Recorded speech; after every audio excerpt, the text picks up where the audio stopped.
અમારું સદભાગ્ય એ છે કે અનેક મિત્રો, અનેક અભ્યાસીઓ સતત અમને સાથ અને હૂંફ આપતા રહ્યા છે. એક વધારે અનુકૂળતા ઊભી થઈ કે જાડેજા સાહેબ એક વર્ષથી આપે સૌએ નામ સાંભળ્યું છે, અમદાવાદની CN વિદ્યાવિહાર એના ડાયરેક્ટર તરીકેની જવાબદારી એમણે સંભાળી છે. વર્ષો સુધી કેટલાક માણસો એવા હોય છે કે સંસ્થા અને માણસ એ વિકલ્પરૂપ બની જાય. એમ HM Patel institute of English એ જેમ એ સંસ્થા તરીકે જાણીતું હતું, એમ જ રાજેન્દ્રસિંહ જાડેજાના નામે પણ જાણીતી હતી.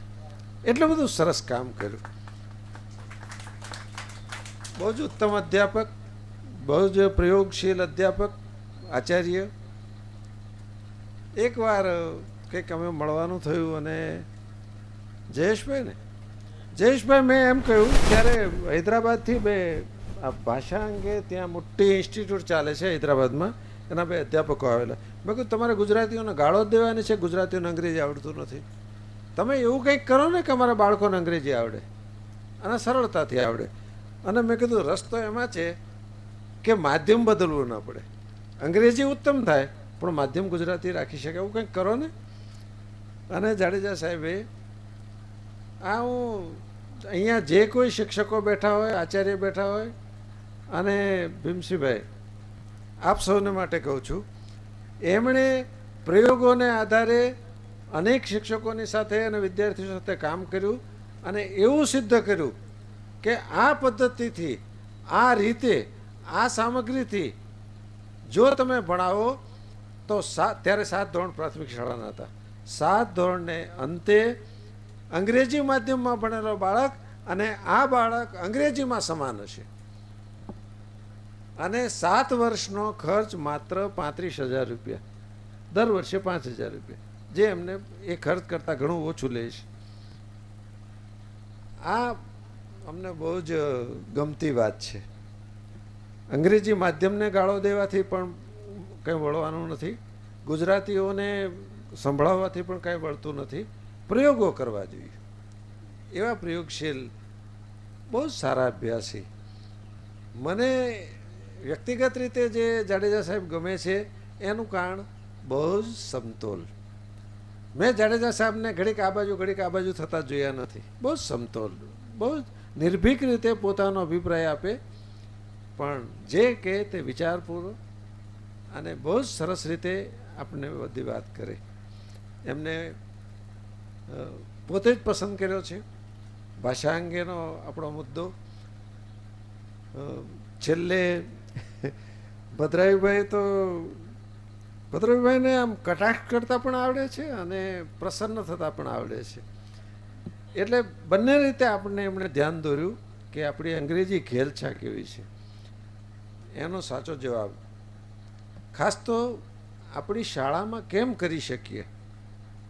અંગ્રેજી વિના નથી ચાલવાનું એ પણ સ્પષ્ટ છે, પણ તો અંગ્રેજી કેવી રીતે આપી શકાય, ભાષા અંગે આપણો વ્યવહાર શું હોય, ભાષા અંગે મા બાપનો વ્યવહાર શું હોય, માત્ર શાળા નહીં.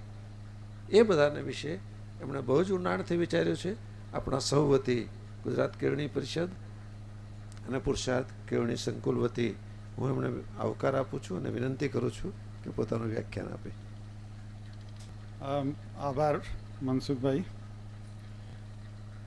અત્રે ઉપસ્થિત આપણા કેળવણી પરિષદના સૌ વડીલ આદરણીય સભ્યો અને મિત્રો, ગુજરાતમાં અંગ્રેજીની આંટીઘૂંટી કંઈક એવી રીતે ગૂંચવાતી ચાલી કે આપણે એમાંથી રસ્તો કાઢવાનું જરા મુશ્કેલ છે એમ અનુભવતા ગયા. પણ આજે લગભગ એકાદ કલાકમાં મારે જે કરવું છે એની પહેલાં તો હું રૂપરેખા આપી દઉં કે શરૂઆતમાં થોડી સૈદ્ધાંતિક વાત. આ પ્રશ્ન મૂળ છે શું? અંગ્રેજી શિક્ષણનો મુદ્દો છે તે આપણે સૈદ્ધાંતિક દ્રષ્ટિએ જોઈએ તો એ એને કઈ રીતે સમજી શકાય એમ છે, એની થોડી પૂર્વ ભૂમિકા આપ્યા પછી એને વ્યવહારમાં આપણે કઈ રીતે હલ કરી શકીએ એ બાબતમાં આપણે શું કરી શકીએ શિક્ષકો તરીકે, શાળા સંચાલકો તરીકે, માતા પિતા તરીકે, એની થોડીક વાત. અને એક નાનકડું નિદર્શન જયેશભાઈને આગ્રહ કરીને મારી સાથે એટલા માટે લેતો આવ્યો કે નિવૃત્તિ સમયની આસપાસ, નિવૃત્તિ પહેલાં જયેશભાઈએ બહુ સમય પહેલાં આમ તો વલ્લભ વિદ્યાનગરમાં એચ.એમ. પટેલ ઇન્સ્ટિટ્યૂટમાં MA in English language teaching એવો એક વિશિષ્ટ અભ્યાસક્રમ છે. સાહિત્યમાં MA કરવું એ એક વાત છે, અને ભાષા શિક્ષણના જે વિશદ ચર્ચાના મુદ્દાઓ છે એનો અભ્યાસ કરીને MA કરવું માત્ર ગુજરાતમાં માત્ર એક જ જગાએ થાય છે. ભારતમાં સૌથી પહેલાં એચ.એમ. પટેલ ઇન્સ્ટિટ્યૂટમાં એવો અભ્યાસક્રમ શરૂ થયો. હવે બીજી યુનિવર્સિટીઓએ પણ 4-5 યુનિવર્સિટીઓએ ગુજરાત બહાર શરૂ કર્યો છે. અને ત્યાર પછી એમણે વરદાયીની નામની ઇન્સ્ટિટ્યૂટ રાજકોટમાં શરૂ કરી હતી, જેમાં વિદ્યાર્થીઓ અને અંગ્રેજીના શિક્ષકો એમની સાથે સતત કામ કરતા હતા. પછી મને મળવા આવ્યા ત્યારે એમણે કહ્યું કે આપણે હવે કંઈક એવું કોન્ક્રીટ કામ કરીએ, આપ નિવૃત્ત થાવ છો તો થોડો સમય આપો. એટલે એમાંથી જન્મ થયો વિદ્યા ભાષા નામના એક વિશિષ્ટ પ્રયોગનો, અને એની થોડી વાત આપણે જે બીજા તબક્કામાં મેં કહ્યું તેમાં કરીશું. એટલે કુલ 4 તબક્કામાં થોડી સૈદ્ધાંતિક ભૂમિકાની વાત, થોડું અમલ કરવા માટે આપણે શું કરી શકીએ, આપણો રોલ કેવો હોઈ શકે તેની વાત, એક નાનકડું નિદર્શન, અને પછી આપણી ચર્ચા. સૌના મનમાં જે કંઈ પ્રશ્નો હોય અથવા તો જે આપલે કરવી હોય, બીજી માહિતી આમાં જોડવા જેવી લાગે એ આપ સૌના તરફથી. એટલે ભદ્રાયુભાઈ આ રીતે વાત કરવા ધારું છું. એમાં મેં કહ્યું તેમ પહેલી વાત તો આપણે એ સમજી લેવી જોઈએ કે આ પ્રશ્ન એટલે છે શું, આમાં કઈ બાબત કેન્દ્ર સ્થાને છે.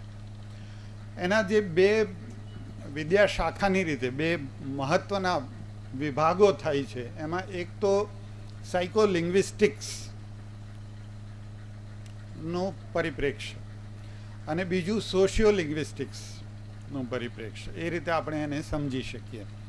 એટલે કે એની શાસ્ત્રીય ભૂમિકા આપણે જો સમજવી હોય તો એમાં એમ સમજવું જોઈએ કે ભાષા માતૃભાષા હોય, દ્વિતીય ભાષા હોય કે બીજી અન્ય ભાષાઓ હોય, વિશ્વમાં માનવ સમાજ આટલી બધી ભાષાઓનો ઉપયોગ કરે છે, અને એ જાણે ઓછી હોય તેમ બીજી કેટલીક વધારાની ભાષાઓ જે કુદરતી ભાષા સિવાયની એ પણ આપણે, જેમ કે કમ્પ્યુટરની લેંગ્વેજીસ અને સાઇન લેંગ્વેજીસ વગેરે, એનો પણ આપણે ઉપયોગ કરીએ છીએ. તો આ બધું છે શું, અને આ માનવ ચિત્તમાં સમગ્ર ભાષા વ્યવહાર કઈ રીતે ચાલે છે એ સાયકોલિંગ્વિસ્ટિક્સની વાત થઈ. એ સિક્કાની બીજી બાજુ તરીકે આ સમગ્ર સમાજમાં ભાષા કેવા કેવા સ્વરૂપે પ્રગટ થાય છે, ભાષા દ્વારા આપણે શું કરીએ છીએ, ભાષા મનુષ્ય ચિત્તમાં કઈ રીતે પ્રવૃત્ત છે અને ભાષા સમાજમાં કઈ રીતે પ્રવૃત્ત છે. આ 2 થોડી related but different disciplines of linguistics. આમ તો આપણે ગૌરવ લઈ શકીએ કે સમગ્ર વિશ્વમાં માનવ સમાજમાં કોઈ પણ જગાએ ભાષાનો ગંભીરતાથી અભ્યાસ શરૂ થયો હોય તો એ ભારતમાં થયેલો. આપણે જેમને પાણીની તરીકે જાણીએ છીએ, જેમનું અષ્ટાધ્યાયી 8 ચેપ્ટર્સ, એ ગ્રામર તરીકે આમ તો ઓળખાય છે, પણ એ ભાષાશાસ્ત્રનો ગ્રંથ છે. સર્વપ્રથમ ભાષાનો શાસ્ત્રીય અભ્યાસ માનવ જાતે ક્યાંય કર્યો હોય તો એ ભારતમાં કર્યો છે. અને આપણે જરૂર એનાથી, એ બાબતથી ગૌરવાન્વિત થઈ શકીએ. આપણે ગૌરવ અનુભવવું જોઈએ. આજે પણ વિશ્વમાં જ્યાં જ્યાં ભાષાનો ગંભીરતાથી ઉપયોગ થાય છે, અભ્યાસ થાય છે, એવી બધી યુનિવર્સિટીમાં અષ્ટાધ્યાયી અને પાણીની એ શું છે એના વિશે માહિતી અવશ્ય આપવામાં આવે છે. એનો કેટલો ગંભીરતાથી ઊંડાણપૂર્વક અભ્યાસ કરાવવો કે ના કરાવવો એ દરેક યુનિવર્સિટી પોતાની રીતે નક્કી કરે છે. પણ ભાષાશાસ્ત્રના બધા વિદ્યાર્થીઓને આ નામની ખબર છે. તો જેને આપણે સંસ્કૃત ભાષા કહીએ છીએ, એનું ફર્સ્ટ સિસ્ટમેટિક ડિસ્ક્રિપ્શન એ પાણીનીએ ઉપલબ્ધ કરાવી આપ્યું. એટલે આપણે અંગ્રેજી પર આવીએ તે પહેલાં 2 મિનિટમાં આની પણ વાત અવશ્ય કરવી જોઈએ. પાણીનીએ શું કર્યું? પાણીની was great because he gave the first systematic description of language. Descriptive linguistics જેને કહેવાય, જે પશ્ચિમના દેશોમાં હજુ લગભગ 150 વર્ષ પુરાણી વિદ્યાશાખા છે. ત્યાર પહેલાં એ વિદ્યાશાખા તરીકે અસ્તિત્વ નહોતી ધરાવતી, ડિસ્ક્રિપ્ટિવ લિંગ્વિસ્ટિક્સ. તે પાણીનીએ આપ્યું ભારતને. પણ બીજી જે ઓછી જાણીતી વાત છે આના વિશેની, તે પણ આપણે નોંધ કરવી જોઈએ કે પાણીનીએ જે સંસ્કૃત ભાષાને એક બંધારણ આપ્યું, સ્ટાન્ડર્ડાઇઝેશનની પ્રોસેસ કરી, એના કારણે સમગ્ર ભારત વર્ષ, જે આજના પોલિટિકલ બાઉન્ડ્રી કરતાં ઘણું મોટું રાષ્ટ્ર, એવો ઉપયોગ પણ આપણે કહીએ, પણ એટલીસ્ટ સાંસ્કૃતિક રાષ્ટ્ર હતું, એને એક સૂત્રે બાંધવા માટેનું એક સાધન આપ્યું. તે સમયે સોશિયલ મીડિયા નહોતું, તે સમયે કમ્યુનિકેશનના સાધનો નહોતા. કદાચ વધુમાં વધુ હસ્તપ્રત લખવામાં આવે અને તે પછી હસ્તપ્રત એક સ્થળેથી બીજા સ્થળે જાય. મનુષ્યો પણ આજે જેટલી સહેલાઈથી એક સ્થળેથી બીજા સ્થળે જઈ શકે છે એમ ત્યારે જઈ શકતા નહોતા. અને છતાં એક સાંસ્કૃતિક રાષ્ટ્રનો ઉદ્ભવ થયો. એનું કારણ એ છે કે એ કમ્યુનિકેશનને પોસિબલ બનાવનારી એક ભાષા, એક સૂત્રે બાંધનારી એક ભાષા પાણીનીના અષ્ટાધ્યાયી દ્વારા ઊભી થઈ. ત્યાર પછી સેંકડો વર્ષો સુધી વિદ્વાનોએ, પંડિતોએ એને માન્ય ભાષા તરીકે સ્વીકાર્યું. અને કાશ્મીરથી કન્યાકુમારી, એમ આપણે અવશ્ય જેને કહી શકીએ, ત્યાં સુધી not only religious text, not only literary text, but all types of secular texts, વિવિધ વિદ્યાશાખાઓની મેન્યુસ્ક્રિપ્ટ્સ જે ભાષામાં લખાઈ અને સમગ્ર ભારત વર્ષમાં જેટલી વિદ્યાપીઠો હતી નાની મોટી, એ બધામાં એનો અભ્યાસ કરવાનું શક્ય બન્યું. એટલા માટે કે એ standardisation of language happened for the first time in India. અને પાણીનીનો જેટલો આભાર માનીએ તેટલો ઓછો. એના માટે.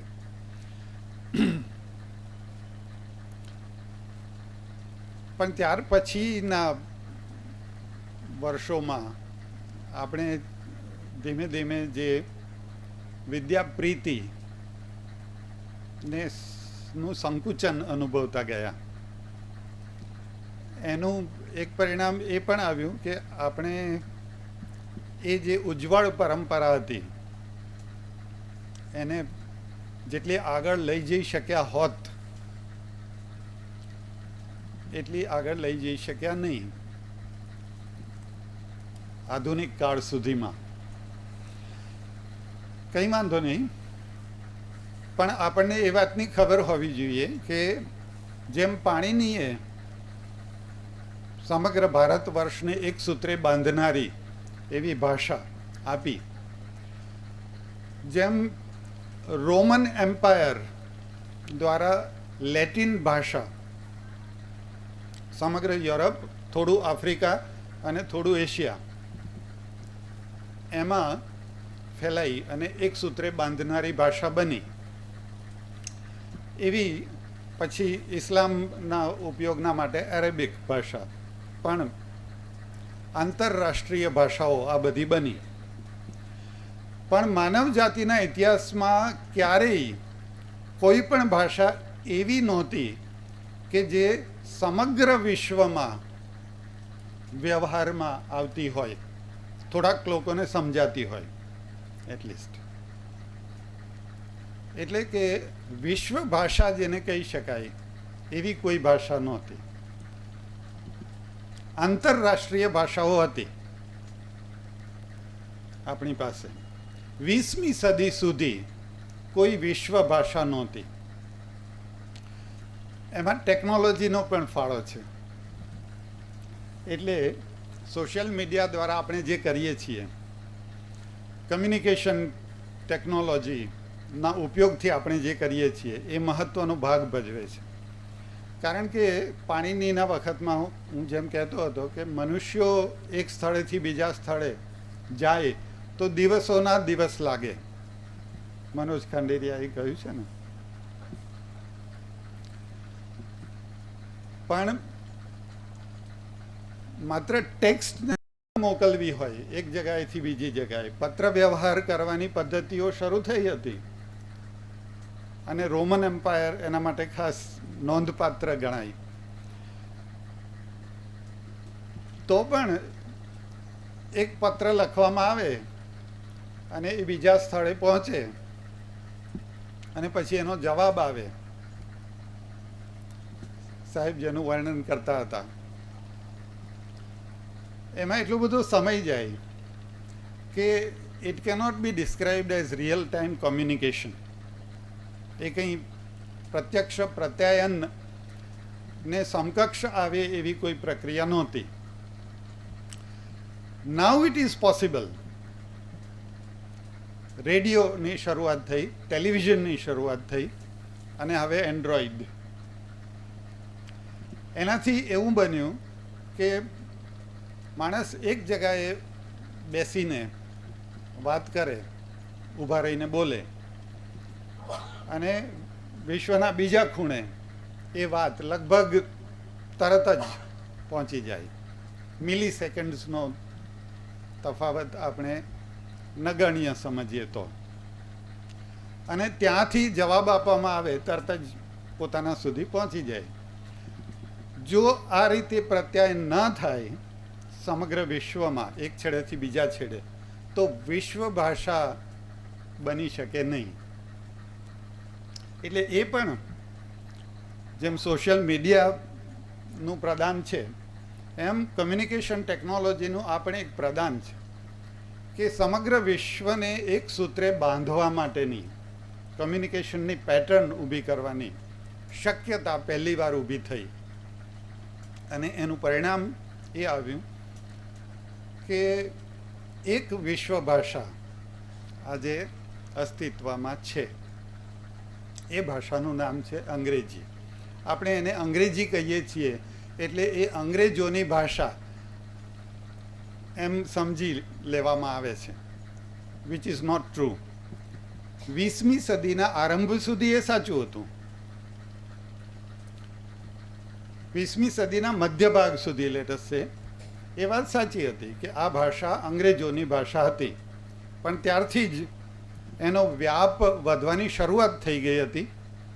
અને આજે તો હવે એવું છે કે અંગ્રેજી જેમની માતૃભાષા છે, જે ફર્સ્ટ લેંગ્વેજ તરીકે બોલે છે, અંગ્રેજીને માતૃભાષા તરીકે ઉપયોગમાં લે છે, એવા વિશ્વભરના બધા માણસોમાંથી 10% કરતાં પણ અંગ્રેજી જેની માતૃભાષા છે એવા 10% કરતાં પણ ઓછા લોકો બ્રિટનમાં રહે છે, યુકેમાં રહે છે, યુનાઇટેડ કિંગડમમાં. અને યુકેમાં પણ સ્કોટલેન્ડ છે, વેલ્શ છે, આયરિશ છે. એટલે જો ઇંગ્લેન્ડને જ ગણવા જઈએ તો સાવ નાની 5% જેટલી વસ્તી રહે છે એમાં. તો જે ભાષાના માતૃભાષા તરીકે ઉપયોગ કરનારા 90% લોકો અંગ્રેજો નથી. એ આપણે અંગ્રેજોની ભાષા એમ કહેવાનું ચાલુ રાખીએ, એમ સમજવાનું ચાલુ રાખીએ તો એ ગેરસમજ કહેવાય. That's not right. એને હવે વિશ્વ ભાષા તરીકે આપણે જોવી પડે. એટલે આપણે અંગ્રેજી ભાષા એટલે કોની ભાષા એવો જો પ્રશ્ન કરીએ તો એ કોઈ એક રાષ્ટ્ર એનું સ્વામિત્વ ધારણ કરી શકે એમ નથી. સૌથી મોટું રાષ્ટ્ર અંગ્રેજી ભાષી જે ગણાય તે અમેરિકા છે, અને એમાં પણ લગભગ 25% લોકો છે કુલ અંગ્રેજી ભાષકોમાંના. 75% તો અમેરિકામાં નથી. એટલે કોઈ એક રાષ્ટ્ર એનું સ્વામિત્વ ધારણ કરી શકે એમ નથી એવી આ ભાષા. એ વિશ્વ ભાષાને આપણે આપણા ઉપર અંગ્રેજોએ રાજ્ય કર્યું હતું અને દમન કર્યું હતું, શોષણ કર્યું હતું. આપણી ભાષાઓનો વિકાસ ઓછો થયો તેના માટે કારણભૂત એવી આ ભાષા. એમ જુદી જુદી રીતે જોતા આવ્યા છીએ, અને એક વસ્તુઓ એ સમયે સાચી પણ હતી. એટલે એના પ્રત્યે આપણા હૃદયમાં અણગમો હોય. આપણી રાષ્ટ્રીય નીતિ પણ અવઢવમાં હોય, એ સમજી શકાય એવી વાત છે. પણ 21મી સદીમાં અંગ્રેજીનું શિક્ષણ એ 20મી, 19મી, 18મી સદીમાં અંગ્રેજીનું શિક્ષણ એના કરતાં તદ્દન જુદા પ્રકારની પ્રક્રિયા છે. એ વાત આપણે સમજવી પડે. This is socio લિંગ્વિસ્ટિક્સ.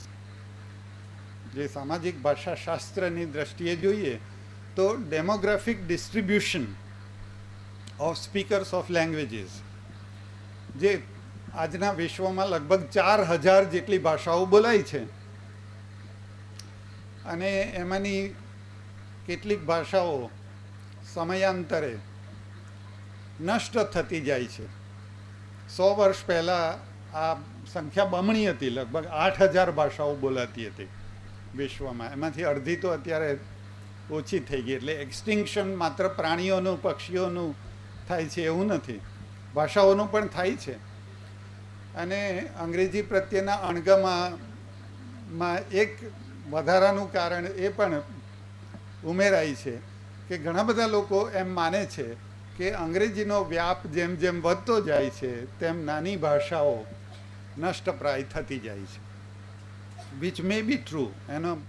એના કોઈ કન્ક્લુઝિવ એવિડન્સ હજુ મળ્યા નથી, રિસર્ચ ચાલે છે. છતાં એ શક્યતાનો નકારી શકાય એમ પણ નથી.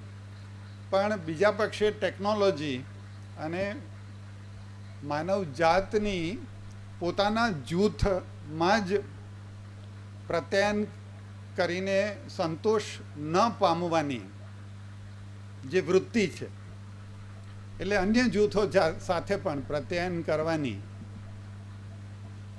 આપણને હવે એક ભૂખ જાગી છે ફરીથી, જેને વૈશ્વિકરણ સાથે જોડી શકાય એમ છે. અને અર્થકારણમાં જેમ છે તેમ વૈશ્વિકરણના કેટલાક નકારાત્મક પાસા પણ હોઈ શકે, પણ બીજી બાજુ વિશ્વ માનવની શક્યતા ઉપસાવવામાં વૈશ્વિકરણનો એક હકારાત્મક ફાળો પણ આપણે જોવો પડે. તે જ વાત ભાષાને પણ લાગુ પડે છે.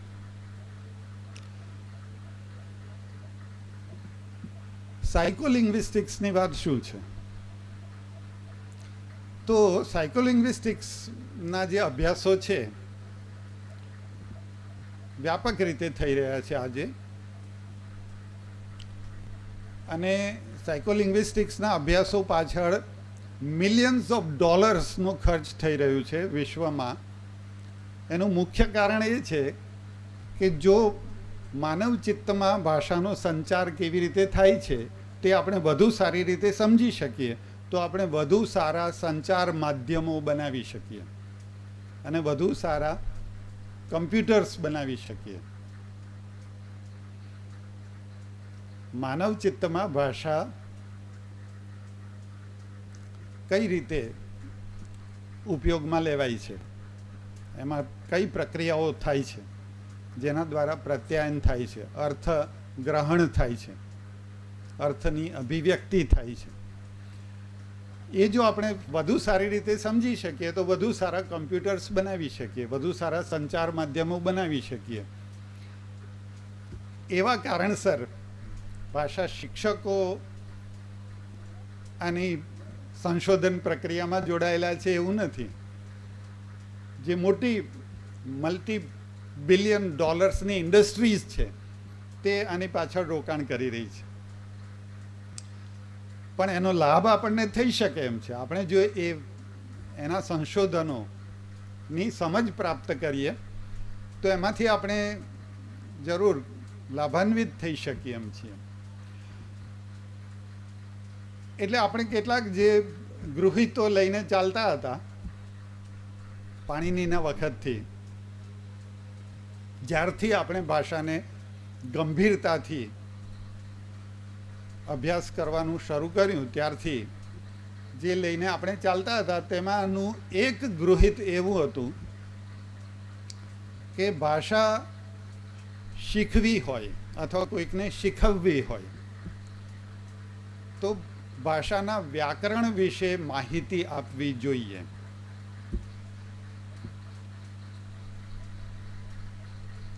ભાષા એટલે શું? તો એનો આપણી પાસે જવાબ હતો કે ભાષાની સંરચનાના જે નિયમો છે, જેને એક અમ્બ્રેલા ટર્મ તરીકે આપણે ગ્રામર એવું કહીએ છીએ, વ્યાકરણ, તેની સમજ આપણે આપીએ તો એ ભાષા શિક્ષણ થયું કહેવાય, એ અસરકારક ભાષા શિક્ષણ કહેવાય. હવે જ્યારથી સાયકોલિંગ્વિસ્ટિક્સના અભ્યાસો થવાના શરૂ થયા ત્યારથી એક વસ્તુ જે ગંભીરતાથી લેવામાં આવી તે એ થઈ કે બાળક જન્મે છે ત્યારે એના ચિત્તમાં કેવા પ્રકારની સંરચનાઓ હોય છે જન્મ સમયે, અને પછી એ ભાષા બોલતું થાય માનવ શિશુ એક અદ્ભુત વસ્તુ કરે છે. એને કોઈ શીખવે નહીં, એને કોઈ નિયમો આપવામાં ના આવ્યા હોય, એની ક્યાં ભૂલ થાય છે એ બતાવવામાં ના આવ્યું હોય, અને છતાં લગભગ કોઈની મદદ વગર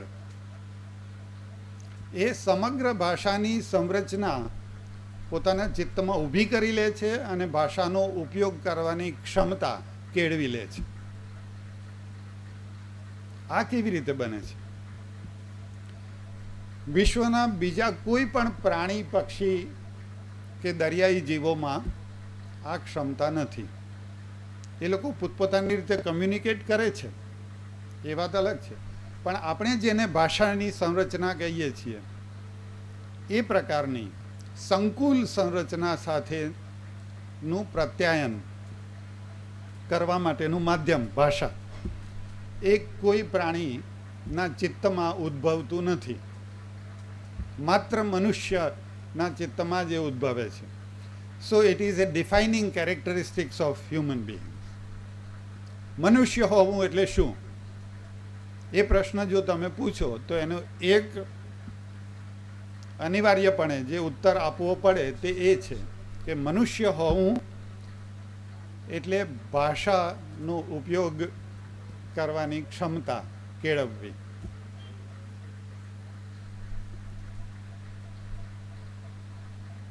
એ ડિફાઇનિંગ કેરેક્ટરિસ્ટિક છે. Thank you. પણ એ થાય છે કેવી રીતે? જે નાનું બાળક, માનવ શિશુ જન્મ સમયે પોતાના પગ પર ઊભું પણ રહી શકતું નથી. આપણે જાણીએ છીએ બકરીનું બચ્ચું હોય તો પહેલા દિવસે જ પોતાના પગ પર ઊભું રહી શકે છે, ચાલવા માંડે છે, કૂદવા માંડે છે. એને 4 પગ હોય છે એ એક એડવાન્ટેજ છે. પણ માનવ શિશુને પણ 2 હાથ હોય છે જ, એટલે એટલીસ્ટ ભાંખડિયા ભરવાનું શરૂ કરવું જોઈએ, પણ એ કરી શકતું નથી. તો એવું માનવ શિશુ જે તદ્દન નિસહાય છે, જેને પોતાના સ્નાયુઓનો ઉપયોગ કરતા આવડતું જ નથી, એને કોઈ પણ વસ્તુ પકડતા આવડતી નથી, અને પકડી લે તો છોડતા આવડતી નથી. માતાઓને તો ખાસ ખબર હશે કે એ પોતાના વાળ પકડી લે ભૂલથી, નાનું બાળક, તો પછી એને છોડાવવો પડે.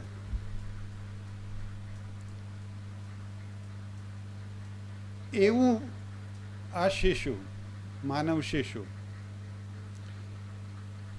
એક એવું અદ્ભુત કામ કરે છે કે જે કોઈ સુપર કોમ્પ્યુટર પણ કરતું નથી. વિશ્વમાં આજે કોઈ સુપર કોમ્પ્યુટર એવું નથી કે જેની સામે ઊભા રહીને તમે 1 વર્ષ સુધી કોઈ એક ભાષા બોલ કરો તો એને એ ભાષા આવડી જાય. Not possible. તમે એ પ્રોગ્રામ કમ્પ્યુટરમાં લોડ કરો ત્યાર પછી એ તમારી સાથે વાત કરી શકે, પણ આપોઆપ ભાષાની સંરચના ઊભી કરી લે એવું કોઈ કોમ્પ્યુટર નથી, એવા કોઈ પ્રાણીઓ નથી. આપણી જાણમાં સમગ્ર વિશ્વમાં જ્યાં બીજે પણ શક્યતા છે એમાંથી કોઈના વિશે આપણે અત્યારે એવું જાણતા નથી કે જેની પાસે આવી કોઈ ક્ષમતા હોય. માત્ર મનુષ્ય પાસે આ અદ્ભુત ક્ષમતા છે. અને સાયકોલિંગ્વિસ્ટિક્સના અભ્યાસોથી આપણે એ વસ્તુ સમજી શક્યા કે આ સંરચના ઊભી થવા માટે વ્યાકરણના નિયમો જાણવાની જરૂર જ નથી પડતી. બાળકને કોઈ સમજાવતું નથી કે આ ભૂતકાળ છે, આ વર્તમાન કાળ છે, આ નામયોગી અવયવ છે, કશું જ કહેવું નથી પડતું. એ આત્મસાત કરી લે છે ભાષાને. તો એ કેવી રીતે કરી લે છે એના માટે આપણે હજુ પૂરેપૂરી આ વાતને સમજતા નથી, પણ એના માટે એક હાઇપોથેસિસ એવી છે કે લેંગ્વેજ એક્વિઝિશન ડિવાઇસ સાથે માનવ બાળ જન્મે છે. એ લેંગ્વેજ એક્વિઝિશન ડિવાઇસ કેવી હોય છે?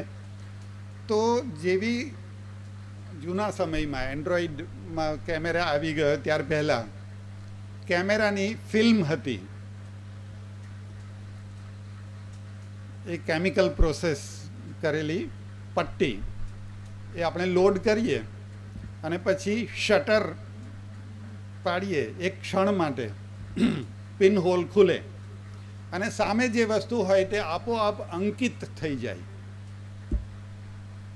એના માટે આપણે રેખાઓ દોરવી ના પડે, રંગ પૂરવા ના પડે, એ સમગ્ર ચિત્ર અંકિત થઈ જાય. સામે પર્વત હોય તો પર્વતનો ફોટોગ્રાફ આવી જાય, વૃક્ષ હોય તો વૃક્ષનો ફોટોગ્રાફ આવી જાય. લગભગ એવી જ કોઈ ક્રિયા માનવ ચિત્તમાં માતૃભાષાના અધિગ્રહણ વખતે થાય છે. એટલે બાળકની, શિશુની આસપાસ જે ભાષા બોલાતી હોય એ ભાષા એના ચિત્તમાં આપોઆપ અંકિત થઈ જાય છે.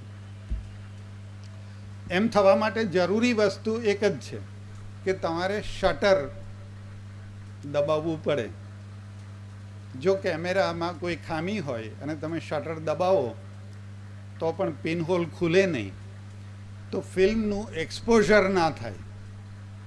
જો એક્સપોઝર ના થાય તો ચિત્ર બનતું નથી. જો માનવ બાળ જન્મ સમયે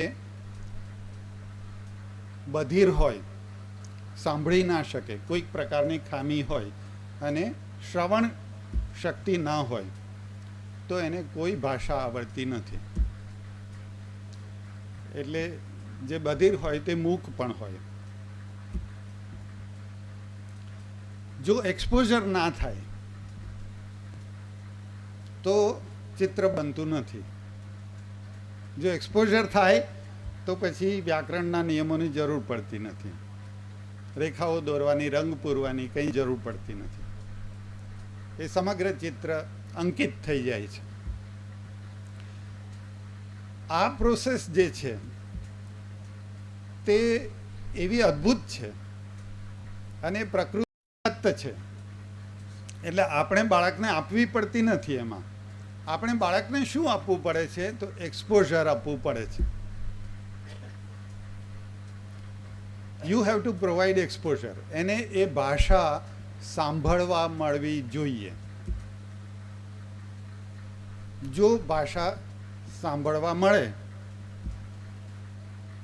તો પછી એની સંરચના આપોઆપ મનુષ્ય ચિત્તમાં થઈ જાય છે. પછી એ બાળક હોય કે મોટી ઉંમરની વ્યક્તિઓ હોય, તમે અમેરિકામાં જઈને રહો, તમે એટલે તમે નહીં, કોઈ પણ અભણ વ્યક્તિ જઈને રહે, જાપાનમાં જઈને રહે, જે દેશમાં જાય અને ત્યાંની ભાષા સાંભળ્યા કરે તો પછી એ જ ભાષા બોલવા પણ માંડે. એ આપોઆપ થતી પ્રક્રિયા છે. તેને કોઈ વ્યાકરણ શીખવવું પડતું નથી. એટલે આ જે પ્રોસેસ છે, એક્વિઝિશનની પ્રોસેસ, એ કી છે. જો એ બને તો માતૃભાષાની કક્ષાએ બીજી ભાષા પણ આવડી જઈ શકે. એટલે માત્ર એક જ ભાષા માટે આ પ્રોસેસ થાય છે અને બીજી ભાષા માટે નથી થતી એવું નથી. આપણે સંશોધનોથી એ સિદ્ધ કરી ચૂક્યા છીએ કે કોઈ પણ ભાષાનું એક્સપોઝર મળે તો આ પ્રોસેસ થાય છે. એના માટે વ્યાકરણના નિયમોની જરૂર પડતી નથી. બલકે ક્યારેક તો એવું પણ થાય કે આપણે વ્યાકરણના નિયમો ભણાવીએ તો બાળકને વ્યાકરણના નિયમો આવડે પણ ભાષા ના આવડે. એટલે પરીક્ષામાં પાસ થતા આવડે પણ જરૂર પડે ત્યારે સવાલ જવાબ કરતા ના આવડે. તો એ વસ્તુ આપણે સમજી લેવાની છે. નાઉ દેટ ઇઝ સાયકોલિંગ્વિસ્ટિક્સ. એને ઘણી વધારે ઊંડાણથી સમજી શકાય એવી છે. અને તમારામાંથી જે લોકો ઇન્ટરનેટનો ઉપયોગ કરે છે એમણે સહેલાઈથી આ માહિતી પ્રાપ્ત થઈ શકે એમ છે કે અંગ્રેજી માધ્યમમાં બાળકને ભણવા મૂકીએ તો જ અંગ્રેજી ભાષા આવડે એવું નથી. અંગ્રેજી માધ્યમની શાળામાં જાય તો એ અંગ્રેજી બોલતું થઈ જાય છે. એના શિક્ષકો ભાંગ્યું તૂટ્યું અંગ્રેજી બોલતા હોય તો બાળક પણ ભાંગ્યું તૂટ્યું અંગ્રેજી બોલે છે. કારણ કે જેવું એક્સપોઝર મળે એવી છબી અંકિત થાય છે. ગુજરાતી માધ્યમની શાળામાં એ થતું નથી કારણ કે એક્સપોઝર મળતું નથી. બાળકને અંગ્રેજી સાંભળવાની તક મળતી નથી. આખા ટાઈમ ટેબલમાં અંગ્રેજીનો પીરિયડ હોય, એમાં અંગ્રેજી સાંભળવા મળે તો મળે, એમાં પણ ના મળે એવી શક્યતા છે. કારણ કે એમાં ઘણો બધો સમય ભાષાંતર કરવામાં, અંગ્રેજી ભાષાના વ્યાકરણ વિશે ગુજરાતીમાં વિગતવાર વિશદ છણાવટ કરવામાં આપણે ગાળીએ છીએ. પરિણામે વર્ષો સુધી અંગ્રેજીની પરીક્ષાઓ પાસ કરી લીધા પછી અંગ્રેજી ભાષા આવડતી નથી. સાદી વાત છે ને, ઇટ્સ વેરી સિમ્પલ. હવે એના કેટલાક વ્યાવહારિક પાસાઓ છે, એના પર આપણે આવી જઈએ. શિક્ષક તરીકે મારા માટે આ કામ ઉપરથી દેખાય છે એટલું સહેલું નથી. પહેલી આવશ્યકતા તો એ છે કે શિક્ષક તરીકે મારી અંગ્રેજી ભાષાનો ઉપયોગ કરવાની ક્ષમતા એટલી હોવી જોઈએ કે હું બાળકને એક્સપોઝર આપી શકું. એના માટે જરૂરી નથી કે હું શેક્સપિયર વિશે ભાષણ આપું વર્ગમાં. એના માટે જરૂરી નથી કે હું મેથેમેટિક્સ પણ ઇંગ્લિશમાં ભણાવું. પણ વર્ગમાં બાળકને સમજ પડે એવી એક્સપોઝરને આપણે કહીએ છીએ કોમ્પ્રિહેન્સિબલ ઇનપુટ. એ હું આપું. કોમ્પ્રિહેન્સિબલ ઇનપુટ એટલે શિક્ષકનો જે રોલ છે તે થોડો બદલાય છે. શિક્ષકે કરવાનું શું છે? તો અંગ્રેજી ભાષા વિશે ગુજરાતીમાં વાતો કરવાની નથી. શિક્ષકે કરવાનું છે તે બાળકને સમજાય એવી સાદી અંગ્રેજીમાં બાળક સાથે રમતો રમવાનું, ગીતો ગાવાનું, કેટલીક રોજિંદી ક્રિયાઓ માટેની સૂચનાઓ પણ અંગ્રેજીમાં જ આપવાનું અને એના દ્વારા એક્સપોઝર આપવાનું. એ કામ શિક્ષકે કરવાનું છે. હવે એ કામ શિક્ષકને માટે થોડું અઘરું એટલા માટે પડે છે કે પાઠ્યપુસ્તકમાં જે અંગ્રેજી આપ્યું હોય તે સિવાયનું અંગ્રેજી એ શિક્ષકને પણ ઘણીવાર પ્રાપ્ત નથી હોતું. એટલે એમાં શિક્ષકનો વાંક છે એવું નથી, પ્રાપ્ત નથી હોતું એમ હું સકારણ બોલું છું. આપણે ઈચ્છીએ તો પ્રાપ્ત કરી શકીએ હવે, અને એમાં સોશિયલ મીડિયાનો રોલ છે, ઘણો મોટો રોલ છે, આવી શકે એમ છે, સહેલાઈથી આવી શકે એમ છે. પણ સામાન્ય રીતે એ નથી હોતું. આપણે જાણીએ છીએ કે BA વિથ ઇંગ્લિશ કર્યું, B.Ed કર્યું અથવા બીજી પણ ઘણી ઉપાધિઓ પ્રાપ્ત કરી અથવા વહોરી લીધી. પણ અંગ્રેજીનો કોમ્પ્રિહેન્સિબલ ઇનપુટ તરીકે ઉપયોગ કરવાની ક્ષમતા આવી નહીં. તો પહેલું કામ એ કરવું પડે મારે શિક્ષક તરીકે. બધા શિક્ષકો માટે એ એટલું સહજ સાધ્ય નથી, એ વાત આપણે સ્વીકારીએ. છતાં એ દુસાધ્ય પણ નથી. એ કરી શકાય એવું છે. આપણે સમજી લઈએ કે આ મારે આ કરવાની જરૂર છે અને પછી એના માટે પ્રયત્નશીલ થઈએ તો એ પ્રયત્ન સાધ્ય છે, એટલી વાત સ્વીકારીએ આપણે. બીજું જે કામ આવે છે તે આપણું ધ્યાન, બાળકનું ધ્યાન અને શિક્ષકનું ધ્યાન પરીક્ષા પર કેન્દ્રિત ના કરીએ. કારણ કે માતૃભાષાનું અધિગ્રહણ થાય છે તે કોઈ પરીક્ષા આપવા માટે થતું નથી. એ તો પ્રત્યાયન કરવા માટે થાય છે. બાળકને જરૂર છે કંઈક બોલવાની, કંઈક કહેવાની, પોતાને જે જોઈએ છીએ એની વાત કરવાની, કોઈકનું ધ્યાન દોરવાની, કોઈકને વિનંતી કરવાની, કોઈકને પ્રશ્ન પૂછવાની, એ જરૂર છે બાળકને. અને એના માટે એ ભાષા બરાબર ધ્યાનથી સાંભળે છે અને પોતે એનો ઉપયોગ કરવાની કોશિશ કરે છે. એ પ્રક્રિયા વર્ગમાં કરવી પડે. એટલે કે પરીક્ષામાં આ મુદ્દો 5 માર્કનો છે માટે હવે તમે એનો અભ્યાસ કરો એમ નહીં.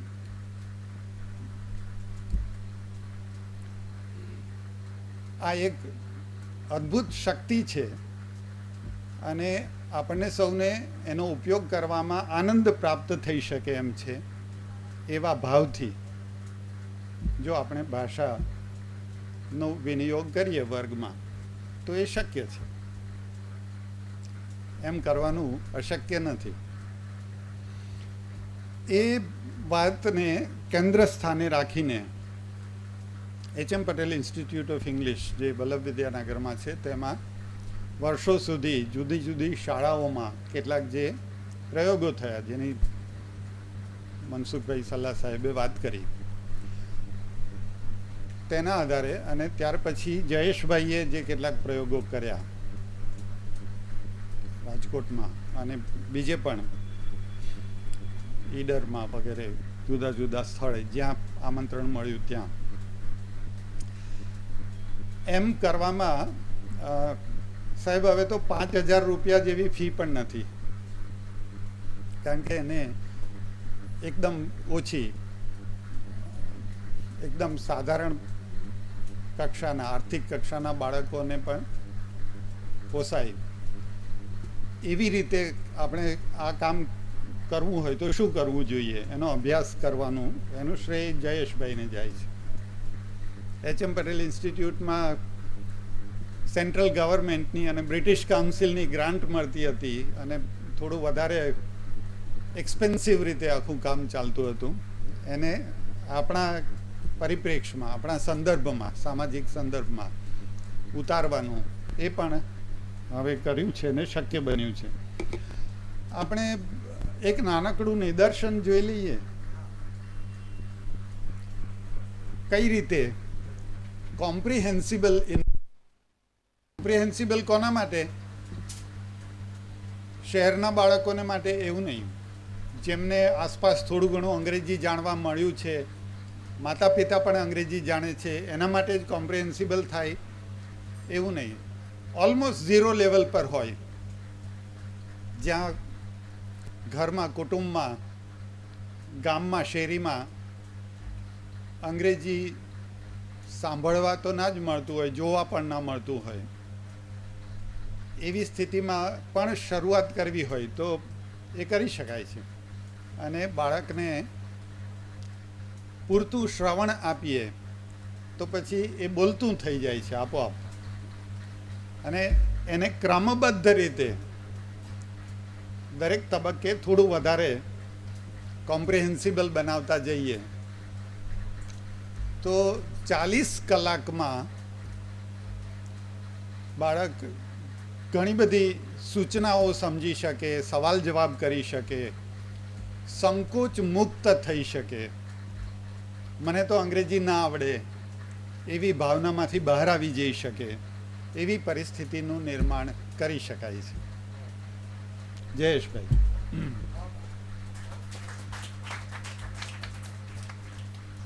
આદરણીય સલ્લા સાહેબ, મંચસ્થ વડીલશ્રીઓ, ભદ્રાયુ સર, જાડેજા સર, શિક્ષક મિત્રો, નમસ્કાર.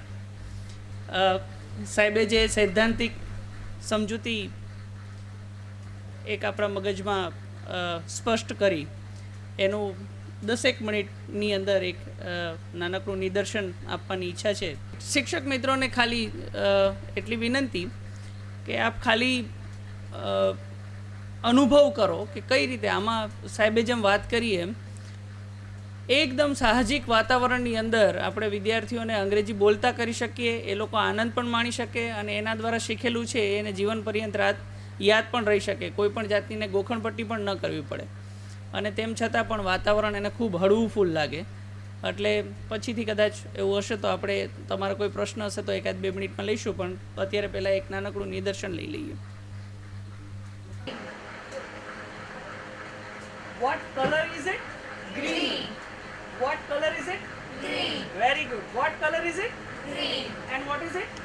Okay. A cap. Very good. And what is it? What color is it? Green. Don't say ugly. It's green. Green. Green. A jug. Green. Green.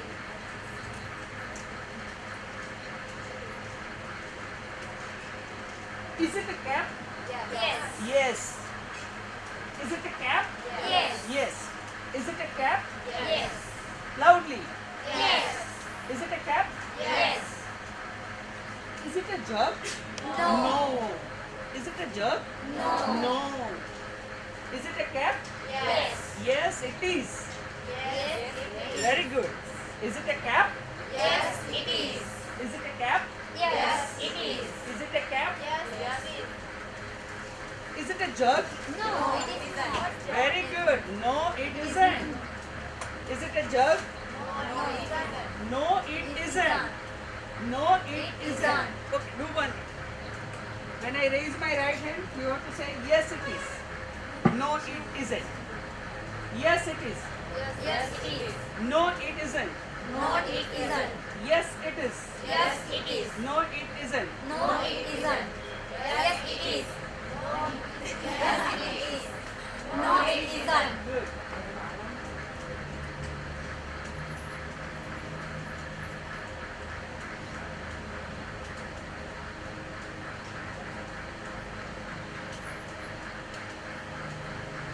One, One, 2, two, 3, three, 4, 4, 5. 5.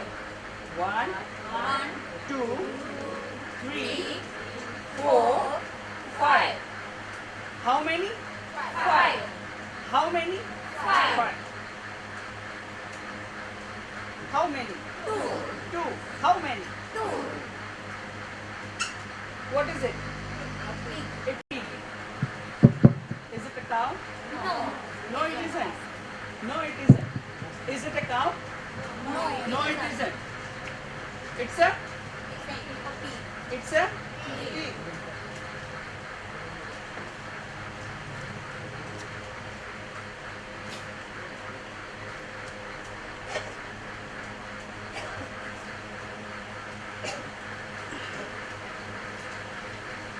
A camel. A camel. A camel. A camel. What is it? A camel. What is it? A camel. Brown. Brown. Brown. What color is it? Brown. What color is it? Brown. How many? 1. Very good.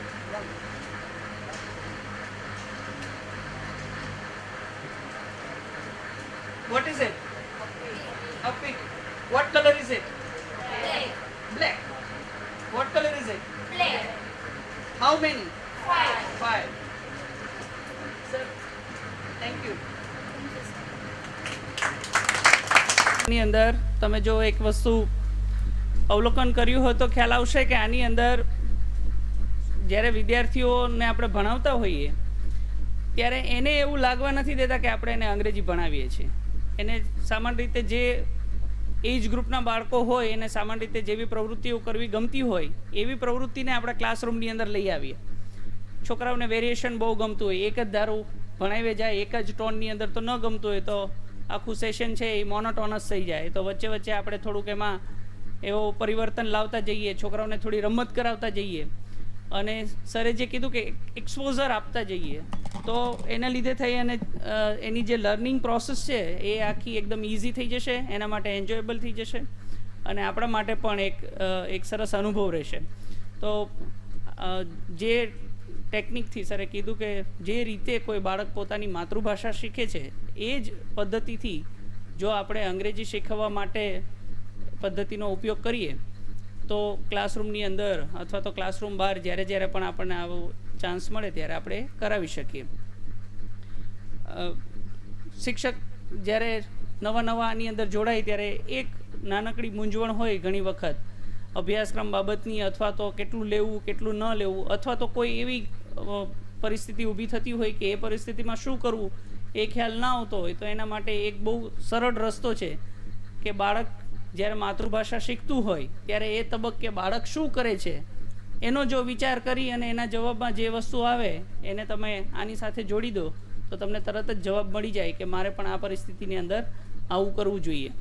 દાખલા તરીકે એક નાનકડું ઉદાહરણ એના માટે કહું કે અંગ્રેજી ભણતી વખતે કોઈ બાળક જવાબ આપતી વખતે ખોટું બોલ્યું, એટલે જે જવાબ આપણે જોઈતો તો એ ન બોલ્યો અને એનાથી બીજું કંઈક, બીજા બધા બાળકોને ખબર હતી કે સાચો જવાબ શું આવે, આ એક બાળકને ખબર નહોતી, ખોટો જવાબ અપાઈ ગયો અને બાકીના બાળકો બધા હસવા લાગ્યા. તો પેલા બાળકને એમ થાય કે હું બોલીશ તો બધા હસશે, તો હવે મારે શું કરવું જોઈએ, અથવા તો હવે મારે બીજી વાર બોલવું જ નથી, હું જ્યારે હસું છું ત્યારે બધા બોલું છું ત્યારે બધા ક્લાસમાં હસે છે.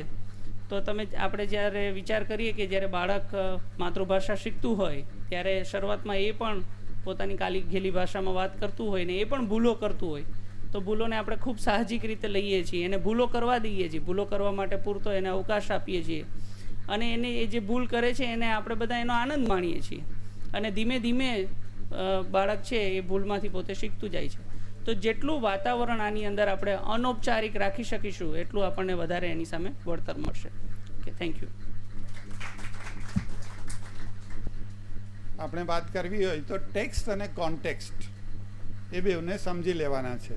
ભાષા શીખવવાની આપણી જે પ્રાચીન પદ્ધતિ છે તે ટેક્સ્ટ પર ફોકસ કરીને ભાષા શીખવવાની પદ્ધતિ છે, જેમાં ગ્રામરના નિયમો પણ આવે, સાહિત્ય આવે, શાસ્ત્રની ટેક્સ્ટ આવે, પાઠ આવે. એટલે જ આપણે પાઠ્ય પુસ્તક એમ કહીએ છીએ, કારણ કે ફોકસ ટેક્સ્ટ પર છે. ભાષા જે આત્મસાત કરવાની પ્રક્રિયા છે એમાં ટેક્સ્ટ નથી, એમાં કોન્ટેક્સ્ટ છે. અને ભાષાનો અર્થ ટેક્સ્ટમાં નથી હોતો, કોન્ટેક્સ્ટમાં હોય છે. એટલે આપણે ભાષાનો અર્થ શીખવવા માટે જે ટેક્સ્ટ પર ફોકસ લાવીએ છીએ એને એક એવું નિરર્થક છે, એને સમજવા માટે એક જોક છે, કદાચ આપ સૌએ સાંભળી હશે, કે અંગ્રેજ હાકેમ જ્યારે ભારત આવ્યા અને ભારતીય ભાષાઓ આવડે નહીં તો એને દરવાજો ખોલવાની ને બંધ કરવાની વાત એ કેવી રીતે કરાવવી એ ટૂંકમાં શીખવી દેવા માટે કોઈ કે ઇનોવેટિવ શિક્ષક તમારા જેવા એમણે કહ્યું કે તમને જે શબ્દો આવડે છે એમાં જ there was a cold day એવું એક વાક્ય એ તમે સમજી લો. એ વાક્ય તમે બોલશો તો દરવાજો ખોલી આપશે સેવક, કારણ કે એ અંગ્રેજ શું બોલતા હતા, દરવાજો ખોલ દે, દરવાજો ખોલ દે, અને સેવક શું સાંભળે, દરવાજા ખોલ દે. અને બીજું એવું વાક્ય એને શીખવ્યું જે બંધ કરવા માટે હતું, there was a banker, there was a banker. એટલે એ અંગ્રેજ અમલદાર બોલે તો શું બોલે, there was a banker, there was a banker. એટલે સેવક દરવાજો બંધ કરી દે.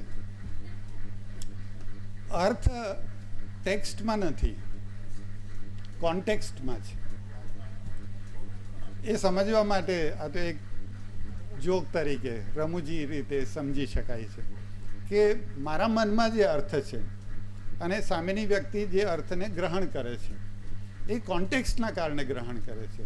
ટેક્સ્ટમાં કે ડિક્શનરીમાં જે અર્થો આપ્યા છે એ ખરેખર ભાષા સાથે એ રીતે જોડીને શીખવવાનો પ્રયત્ન કરીએ આપણે તો એ બહુ લાંબી પ્રોસેસ થાય છે અને ક્યારેય પૂરી થતી જ નથી. જો કોન્ટેક્સ્ટમાં અર્થ અભિવ્યક્ત કરવાની, અર્થને ગ્રહણ કરવાની પદ્ધતિનો ઉપયોગ કરીએ છીએ તો એ પ્રમાણમાં જલ્દી અને સહજ રીતે થઈ જાય છે. Thank you. ખૂબ આભાર રાજેન્દ્રસિંહભાઈ. તમે અંગ્રેજી ભાષા અને અંગ્રેજી શિક્ષકને એક નવું દર્શન આપ્યું છે અંગ્રેજી ભાષામાં આપણને મૂળતો એક્સપિરિયન્સ અનુભવો નથી. 3 વર્ષનું છોકરું કંઈ વ્યાકરણ શીખ્યા વગર ગુજરાતી બોલે છે, તો આપણે અંગ્રેજી કેમ એને એવા અનુભવો ન આપી? મેં અંગ્રેજી શિક્ષક તરીકે એક અનુભવ્યું છે કે 200 થી 250 શબ્દો જેને આવડે, કીવર્ડ્સ જેને કહીએ આપણે, થોડાક ક્રિયાપદો હોય, થોડાક વિશેષણો હોય, એવા 200 થી 250 યાદી પણ છે અમારી પાસે હોય ને, અને એક 100 સ્ટ્રક્ચર, માત્ર 100 સ્ટ્રક્ચર, બહુ જ વધારે નથી વાર લાગતી, અને શીખવવું હોય તો એ અઠવાડિયું જ થાય વધીને. 100 સ્ટ્રક્ચર અને 250 શબ્દો આવડે ને રાજેન્દ્રસિંહભાઈ, એને અંગ્રેજી બોલવામાં ક્યાંય તકલીફ નથી પડતી. બહુ જ સહેલું છે. આપણે આજે ટાઈમ નથી, નહીં તો હું તમને કેટલુંક બતાવતા અહીંયા પાછું આજે મોડું થઈ ગયું, નહીં તો હું તમને કહેત પણ ખરો કે કેમ એને ઝડપથી શીખવી શકાય. કોઈ તમારે એવું કરવું હોય તો મને કહેજો, હું આવી સ્પેશિયલ પાછો અહીંયા કહું. એટલે તમને હું અઠવાડિયા સુધી અંગ્રેજી શીખવી છે. અને કેટલું આવડી જાય નાના બાળકોને, તમારે લોકોને બેસવાનું શીખવાનું છોકરાઓને. એટલે બહુ જ સરસ. રાજેન્દ્રસિંહભાઈનો તો અગાઉનો પણ અમને અનુભવ છે કે એમણે, અને અંગ્રેજીનું વાતાવરણ આપણે ઊભું કરવું જોઈએ. હું એવું કહું કે મસ્ત સામાન્ય વાતચીતમાં અંગ્રેજીના શબ્દો વાપરો ને, હરતા ફરતા અંગ્રેજી બોલો. છોકરો સામો મળે એને હાય ગુડ મોર્નિંગ એમ કેમ શું વાંધો છે આપણને? કહો ને. પણ બોલતા જ નથી આપણે, એટલે જ નથી આવડતું અંગ્રેજી. બોલો વધારે, બસ, બીજું કાંઈ નહીં.